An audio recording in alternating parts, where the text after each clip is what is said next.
Hello and welcome back to SnowRunner, y'all. And of course, it's another Land Cruiser. And of course, you know that all of the Jeep people are going to be angry that it's another Land Cruiser instead of a Jeep of some kind. But, I don't know. I feel like, to be honest, there's a lot more crossover between the Land Cruiser and Toyota community and the Jeep community than either one of those communities actually is okay with admitting. But honestly, at the end of the day, this is overall a really good little rig.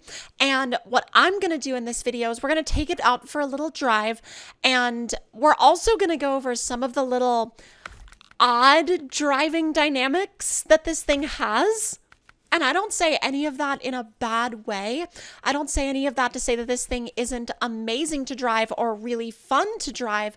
I just think that when you do give it the most powerful engine and then you combine that with such a short wheelbase, it can kind of get a little chaotic, and it can get chaotic really quick. So by all means, if you're okay with a little bit of, I don't know, just overall chaos, then by all means, you should definitely check this thing out. But if chaotic vehicles are not your thing, then maybe you should look elsewhere. So what is this thing? Well, at the end of the day, it is a 70 series Toyota Land Cruiser in its essentially shortest wheelbase possible, shortest wheelbase form.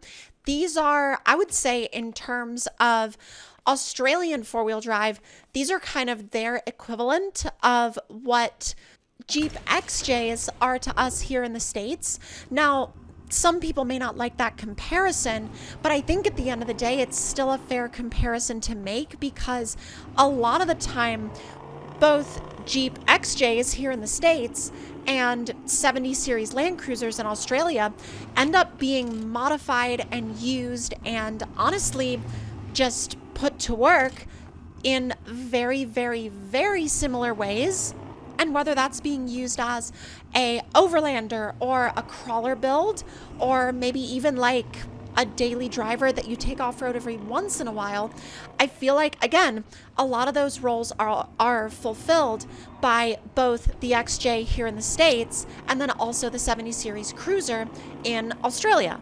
Now, I did want to give it a little bit of a run through the miniature obstacle course near the garage, and well, let's just say I anticipated that the winch would be longer than it actually was, which essentially put me in the situation of your girl rolled it over, like right off the bat. And I feel like when we roll something over right off the bat, it's just kind of like, and it wasn't even like an exciting rollover. It was just like, we just fell. So it wasn't exciting. It wasn't over the top. It was just like we literally flopped off of the obstacle, and that definitely set a bit of a tone, because I was like, absolutely not. That is not how I'm going to let this kick off. So after that, I decided to take it to one of the other obstacle courses, and I feel like, I don't know, I was like, well, maybe this one will go a little bit better. You let me know if you think that it's actually going to go a little bit better or if it's going to end in chaos. I'll give you a clue. I'm talking about this now because I'm foreshadowing.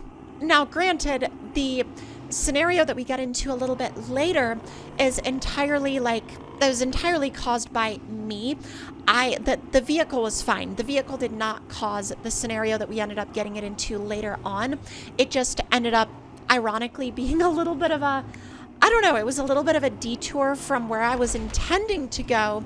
And then an element of me not fully paying attention, and then also getting caught up in wacky SnowRunner physics, all kind of just clustered together and created a really sketch scenario, to be honest. Now, I suppose at some point here, like, I don't know, now would be a wonderful time to talk about just general vehicle capability, which is honestly really, really good. And despite having this massive lift, frankly, it's not super roly-poly. It doesn't want to fall over on itself all the time. Yes, I know we flopped it earlier in the beginning, but that was kind of, I feel like that was kind of more self-induced than anything else. So take that initial rollover with a grain of salt, because yeah, it was just a mistake. Also, I promise y'all that I tried to balance my speed here. I promise.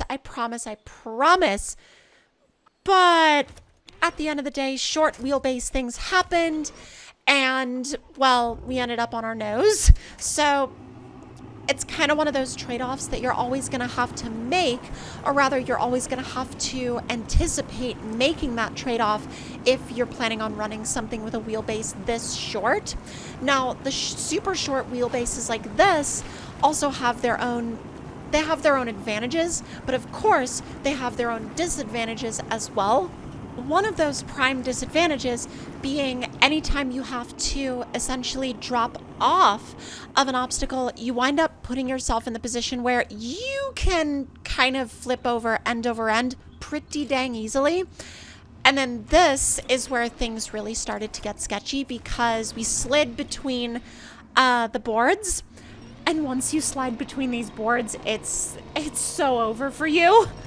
Mainly because the tires get stuck under the boards, and then the physics system just doesn't know what to do, and it kind of freezes. And once it freezes, it's just, honestly, like, honey, don't even try to get yourself out of here. And I didn't try to get myself out of there either. I was just like, yeah, no, we're just gonna recover. Because really recovering was the only option. Aside from, I don't know, maybe getting the megabus and trying to rip it out from between those boards. But I feel like even if we tried to do that, we probably would have just broken the physics even further and then caused even bigger issues.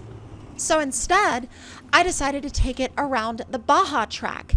And this is when I learned that this thing has a lot of like odd handling characteristics. And when I say odd handling characteristics, what I'm talking about is how this thing will slide on dirt. It will slide on dirt like it's on pavement. And I really don't know why it does this. I have no freaking clue. Because literally once it gets above a certain speed, it's just like, yeah, no, we're just going to slide now. We're just going to completely ice the ground for everything underneath us. Everything underneath us is going to turn to ice. And who knows? Maybe that was an intentional measure from the creator of the mod to force people to drive this thing slowly. I mean, honestly, I don't necessarily know whether or not that was something the mod creator thought about. But I mean, I wouldn't put it past some mod creators to do that. I wouldn't put it past some mod creators to be like, no, I do not want you driving my mods fast, and I'm gonna just make this thing slide over a certain speed, to the point to where you'll just slide off the road if you drive it too fast. However, the really odd element of that too is the fact that like this thing actually has really good grip in the mud. It's got really good grip on rocks, but it's like when you get it over like third gear, the traction just gives up and it starts sliding all over the place as if it's on an ice lake.